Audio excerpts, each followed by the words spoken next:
दुनिया में किसी भी सेंटेंसेस को किस तरीके से नेगेटिव में चेंज करते हैं, इसी चीज को आप इस वीडियो लेक्चर में सीखने वाले हैं। नमस्कार दोस्तों, मेरा नाम है अंकित और सभी का फिर से स्वागत करता हूं आपके अपने YouTube channel Shri Krishna classes में। किसी भी एफर्मेटिव सेंटेंसेस को नेगेटिव में चेंज करने का बेसिक कॉन्सेप्ट क्या है? देखिए, बेसिक कॉन्सेप्ट ये है कि किसी भी हेल्पिंग वर्ब के बाद, किसी भी एनोमलस फाइनाइट के बाद हम हमेशा नेगेटिव वर्ड का इस्तेमाल करते हैं और उसे बनाते हैं नेगेटिव सेंटेंसेस। यानी कि किसी भी एफर्मेटिव को, अब यहाँ पे सबसे पहला पॉइंट आपको समझना है कि एफर्मेटिव क्या होता है। व्हाट इज एफर्मेटिव सेंटेंस, जिसे हम एजर्टिव सेंटेंसेस भी कहते हैं या फिर जिसे हम पॉजिटिव सेंटेंसेस भी कहते हैं। यानी कि वैसा सेंटेंस जिस सेंटेंसेस में नेगेटिव वर्ड का इस्तेमाल नहीं किया जाता है, वैसे ही सेंटेंसेस को हम एफर्मेटिव सेंटेंसेस कहते हैं। तो वैसे सेंटेंस को किस तरीके से नेगेटिव में चेंज करना है, तो बहुत ईजी है। हमेशा आपको याद रखना है, जो भी हेल्पिंग वर्ब होगा उसके बाद नेगेटिव वर्ड का इस्तेमाल करना है। चाहे क्वेश्चन कुछ भी हो, वहाँ पे आपको हमेशा हेल्पिंग वर्ब के बाद इस्तेमाल करना है। जैसे कि वी आर स्टूडेंट्स, अब इस सेंटेंसेस में कौन सा वर्ड यहाँ पे हेल्पिंग वर्ब है, तो आर। तो हम क्या बोलेंगे? We are not students. तो ये क्या है? ये बेसिक रूल है। किसी भी एफर्मेटिव को नेगेटिव में चेंज करने का ये बेसिक सा कॉन्सेप्ट है। दूसरा क्वेश्चन फिर वहीं पे है, आई हैव बीन प्लेइंग। अब यहाँ पे थोड़ा ध्यान देना होगा आपको। यहाँ पे भी हेल्पिंग वर्ब है हैव, लेकिन यहाँ पे दो हेल्पिंग वर्ब हैं, एक हैव, दूसरा बीन। ये हैव और been present continuous tense, present perfect continuous tense में परफेक्ट में हैव या हैव का इस्तेमाल करते हैं, कॉन्टिन्यूअस में बीन का इस्तेमाल करते हैं। तो जब सेंटेंसेस में दो हेल्पिंग वर्ब्स होंगे, यानी कि परफेक्ट कॉन्टिन्यूअस टेंस का होगा, तो वहाँ पे नेगेटिव का इस्तेमाल कहाँ करेंगे? हैव के बाद करेंगे या फिर बीन के बाद करेंगे? तो इस बात को समझ लीजिए, हमेशा हैव के बाद इस्तेमाल करना है। या फिर होगा आई विल बी ईटिंग, तो यहाँ पे विल वी के बाद नॉट का इस्तेमाल करें या विल के बाद इस्तेमाल करें। तो हमेशा आपको याद रखना है, जो पहला हेल्पिंग वर्ब होगा, जो मुख्य हेल्पिंग वर्ब होगा, उसी के बाद नेगेटिव वर्ड का इस्तेमाल करना है। और यहाँ पे मेन हेल्पिंग वर्ब क्या है? हैव होता है, हैज होता है, हैड, वॉज, विल, ये सभी मेन हेल्पिंग वर्ब्स हैं। तो हम यहाँ पे क्या बोलेंगे? I have not been playing. तो ये बेसिक से कॉन्सेप्ट है, आपको यहाँ पे घबराना नहीं है। कभी भी क्वेश्चंस देखें आप एफर्मेटिव को, तो नेगेटिव इस तरीके से चेंज करना है। अगला है आई हैव ईटन। अब यहाँ पे तीसरा क्वेश्चन है आई हैव ईटन। अब यहाँ पे दूसरा रूल, अब मैंने आपको अभी तक क्या बताया? बेसिक कॉन्सेप्ट है किस तरीके से हम नेगेटिव में चेंज करते हैं। अब क्वेश्चन ये आता है कि किस तरीके से सेंटेंसेस में कब नॉट का इस्तेमाल करें, कब नो का। जहाँ पे बहुत ज़्यादा कन्फ्यूजन होता है आपको कि कब सर नो का इस्तेमाल करें और कब नॉट का इस्तेमाल करें। तो समझिए यहाँ पे कॉन्सेप्ट कि कब नॉट का इस्तेमाल आपको करना है। आमतौर पे जब सेंटेंसेस में, जब एफर्मेटिव सेंटेंसेस का क्वेश्चन वर्ब का V3 फॉर्म हो, यानी कि ईटन हो, गॉन हो, प्लेड हो, तो ये सभी सेंटेंसेस में हम हमेशा नॉट का इस्तेमाल करते हैं। या किसी आर्टिकल का इस्तेमाल किया गया हो, ए का इस्तेमाल किया गया हो, एन का इस्तेमाल किया गया हो, या फिर दी का इस्तेमाल किया गया हो, वैसे सेंटेंसेस में भी हम नॉट का ही इस्तेमाल करते हैं। न्यूमेरिकल वर्ड्स हो, किसी सेंटेंसेस में अगर न्यूमेरिकल वर्ड्स का इस्तेमाल किया जाए, जैसे कि आई हैव 1 पेन्स, तो वैसे सेंटेंसेस में जहाँ पर न्यूमेरिकल वर्ड्स हो 1 2 3 4 5, I have 1 pens, I have 2 books, यानी कि इन सभी सेंटेंसेस में भी नॉट का इस्तेमाल करेंगे। आई have not 2 books, I have not 3 books. तो इन सेंटेंसेस में भी हम नॉट का इस्तेमाल करते हैं। जब क्वालिटेटिव वर्ड्स हो, क्वालिटेटिव वर्ड्स का मतलब जो क्वालिटी बताता हो, जो कहीं ना कहीं क्वांटिटी भी बताता हो, संख्या को बताता हो, लेकिन एक फिक्स्ड क्वांटिटी ना बताता हो। आई हैव मेनी बुक्स, मेरे पास कई सारी किताबें हैं। I have many books, I have not many books.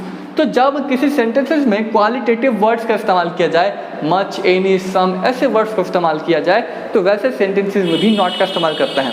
तो आपको याद रखना है, जब वर्ब का V3 फॉर्म हो, आर्टिकल हो, न्यूमेरिकल वर्ड्स हो और फिर क्वालिटेटिव वर्ड्स हो, तो वहाँ पे आपको नॉट का इस्तेमाल करना है। एग्जाम्पल से समझिए, I have eaten, I have eaten, मैंने खा लिया। अब इस सेंटेंसेस में देख रहे हैं आप, वर्ब का कौन सा फॉर्म है? V3 फॉर्म है। और मैंने आपको बताया जब भी V3 फॉर्म हो तो नॉट का इस्तेमाल करिए। हम क्या बोलेंगे? आई हैव, मैंने आपको बताया बेसिक कॉन्सेप्ट, हमेशा हेल्पिंग वर्ब के बाद नॉट का इस्तेमाल करता है। I have not eaten, negative में चेंज हो गया। दूसरा, वी हैव 2 काउस। अब यहाँ पर देखिए न्यूमेरिकल वर्ड्स आ रहे हैं। 2 क्या है? न्यूमेरिकल वर्ड्स है। तो न्यूमेरिकल वर्ड्स में भी किसका इस्तेमाल करते हैं स्टूडेंट्स? नॉट का इस्तेमाल करते हैं। तो हम क्या बोलेंगे? We have not 2 cows। Clear, बिल्कुल clear. You have much milk, तुम्हारे पास पर्याप्त मात्रा में मिल्क है। अब यहाँ पे किस वर्ड का इस्तेमाल किया गया? क्वालिटेटिव वर्ड्स का इस्तेमाल किया गया, यानी कि यहाँ पे भी हम नॉट का इस्तेमाल करेंगे। तो आइए बनाते हैं, you have not much milk. तो आपने देखा किस तरीके से हम किसी भी सेंटेंसेस में कैसे नॉट का इस्तेमाल करते हैं। अब यहाँ पे आपने नॉट का तो इस्तेमाल सीख लिया, अब नो का इस्तेमाल कहाँ पे करते हैं ये भी समझ लेता है। तो नो का इस्तेमाल तब करते हैं जब किसी सेंटेंसेस में नाउन या फिर एडजेक्टिव की जगह पे हैव, हैज़ या हैड हो, तो वहाँ पे आपको नो का इस्तेमाल करना है। यानी कि किसी भी सेंटेंसेस में नाउन या फिर एडजेक्टिव हो तो उसके प्लेस पे हमेशा हैव या हैड की जगह पे नो का इस्तेमाल करना है। जैसे समझिए यहाँ पे है सी हैज़ इंक। अब यहाँ पे आप देख रहे हैं यहाँ पे सी हैज़ इंक, यहाँ पे इंक एज अ एडजेक्टिव या फिर एज अ नाउन इस्तेमाल किया गया। उसके पास क्या है? उसके पास इंक है, यानी कि सी की विशेषता, नाउन की विशेषता क्या बताया गया है? इंक, यानी कि इंक एज अ एडजेक्टिव इस्तेमाल किया गया है। तो जब सेंटेंसेस में एडजेक्टिव इस्तेमाल होगा तो वैसे सेंटेंसेस में हमेशा हैव, हैज़, हैड के बाद नो का इस्तेमाल करते हैं। जैसे कि सी हैज़ इंक, तो हम बोलेंगे सी हैज़, ये तो आपको पता ही है कि हैज़ के बाद ही नेगेटिव वर्ड इस्तेमाल करते हैं, सी हैज़ नो इंक। तो आपने यहाँ पे समझा कि किस तरीके से नो और किस तरीके से not. Next question, I have new pen. और यहाँ पे मेरे पास क्या है? नया पेन है। तो यहाँ पे विशेषता क्या है?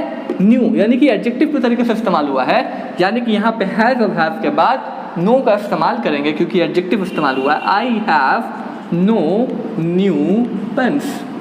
तो यहाँ पे आपने सीख लिया है कि किस तरीके से किसी भी सेंटेंसेस में नो और नॉट का इस्तेमाल करते हैं। आई होप आपके सारे कॉन्सेप्ट्स क्लियर हो रहे होंगे।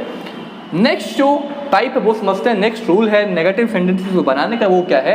जब सेंटेंसेस में हम डू नॉट या फिर डज नॉट का इस्तेमाल करते हैं, जब क्वेश्चन प्रेजेंट इंडेफिनिट टेंसेस का होता है, तो वहाँ पे उन सभी सेंटेंसेस को किस तरीके से हम नेगेटिव में चेंज करते हैं ये समझिए। तो जब सेंटेंसेस में सब्जेक्ट आई हो, वी हो, यू हो, दे हो या फिर प्लूरल नाउन हो, तो उसके साथ आपको डू नॉट का इस्तेमाल करना है। ये बेसिक सा कॉन्सेप्ट है। जब भी आप टेंसेस के क्वेश्चंस को बनाते हैं तो यहाँ पे आप याद रखते हैं, जब भी नेगेटिव में चेंज करते हैं तो वहाँ पे डू का इस्तेमाल किया जाता है। और वर्ब का V1 फॉर्म, अगर सब्जेक्ट ही, शी, इट और या फिर सिंगुलर नाउन हो तो वहाँ पे डज नॉट का इस्तेमाल करते हैं, यानी कि सब्जेक्ट के अकॉर्डिंग डू नॉट या फिर डज नॉट करेंगे। अब क्वेश्चन बनाते हैं यहाँ पे आई रीड। अब यहाँ पे सब्जेक्ट है आई, यानी कि नेगेटिव बनाने के लिए यहाँ पे डू नॉट का इस्तेमाल करेंगे, यानी कि हम क्या बोलेंगे? आई। अब इन सेंटेंसेस में हेल्पिंग वर्ब नहीं है, तो जब सेंटेंसेस में हेल्पिंग वर्ब ना हो तो हमेशा सब्जेक्ट के बाद ही लिखेंगे आई डू नॉट रीड। अगर होता यहाँ पे यू रीड, तो यहाँ पे हम क्या बोलते हैं? You do not read. अगर होता क्या वो नहीं पढ़ता है, तो यहाँ पे सिर्फ डू वर्ड को हम इधर ले आते इंट्रोगेटिव सेंटेंस बनाने के लिए। लेकिन इंट्रोगेटिव का कॉन्सेप्ट अगले क्लासेस में कभी मैं आपको बताऊंगा। चलिए, राम प्लेज। राम प्लेज यहाँ पे सब्जेक्ट क्या है? थर्ड पर्सन का सिंगुलर नाउन। थर्ड पर्सन का सिंगुलर नाउन, तो क्या इस्तेमाल करेंगे? डज नॉट का। तो क्या बोलेंगे? Ram does not plays. यहाँ पे याद रखना है, जब भी थर्ड पर्सन का सिंगुलर फॉर्म होगा तो वहाँ पे वर्ब में एस लगता है, लेकिन दूसरे सब्जेक्ट्स के साथ वर्ब में एस नहीं लगता है। लास्ट कॉन्सेप्ट क्या है? फिफ्थ नंबर, अगर सब्जेक्ट और वर्ब का V2 फॉर्म हो तो हमेशा नेगेटिव में चेंज करने के लिए हम सब्जेक्ट प्लस डिड नॉट का इस्तेमाल करते हैं। वर्ब का V1 फॉर्म, ये past indefinite present, past indefinite tenses के क्वेश्चंस होते हैं इस प्रकार के। आई वेंट, मैं गया, ये पास्ट इंडेफिनिट काम है, यानी कि कोई भी काम पास्ट के टाइम में होता है। ही लाफ्ड, उसने हंसा। तो वैसे सेंटेंसेस को किस तरीके से नेगेटिव में चेंज करता है? तो यहाँ पे डिड नॉट, और यहाँ पे कोई कन्फ्यूज़न नहीं है कि किस सब्जेक्ट के साथ किसका इस्तेमाल करें। यहाँ पे सिर्फ डिड नॉट ही होगा, चाहे सब्जेक्ट आई हो, यू हो, ही हो, सी हो, कुछ भी हो सब्जेक्ट, हमेशा डिड नॉट का इस्तेमाल करेंगे। और वर्ब का V1 फॉर्म करेंगे, V2 को V1 में चेंज करेंगे, ये याद रखना है। आई वेंट, यहाँ पे आई वेंट, तो सबसे पहले सब्जेक्ट लिखते हैं आई, और यहाँ पे वेंट और इसका होता है V1 फॉर्म क्या? पहले तो हम डिड नॉट इस्तेमाल करते हैं, आई डिड नॉट। वेंट का V1 फॉर्म होता है go, I did not go. Next question जो है, ही लाफ्ड। अब इसका जवाब आपको मुझे कमेंट बॉक्स में कमेंट करके बताना है। अगर आपने ये वीडियो सीख लिया है तो जरूर आप उसका जवाब देंगे। इसमें भी वही करना है, सब्जेक्ट है वर्ब का V2 फॉर्म है तो आपको क्या करना है, subject did not plus verb का V1 फॉर्म करके आप मुझे जल्दी से कमेंट बॉक्स में इसका जवाब बताना मत भूलिएगा। तो कैसा लगा यह वीडियो बताना मत भूलिएगा। आई होप आपके सारे कॉन्सेप्ट नेगेटिव सेंटेंसेस से रिलेटेड क्लियर हुए होंगे। अगर वीडियो पसंद आया तो इस वीडियो को लाइक, हमारे चैनल को सब्सक्राइब और दूसरों से भी करवाना मत भूलिएगा। अगली क्लासेस में मिलेंगे एक नए टॉपिक के साथ, तब तक के लिए signing off, keep watching, keep learning.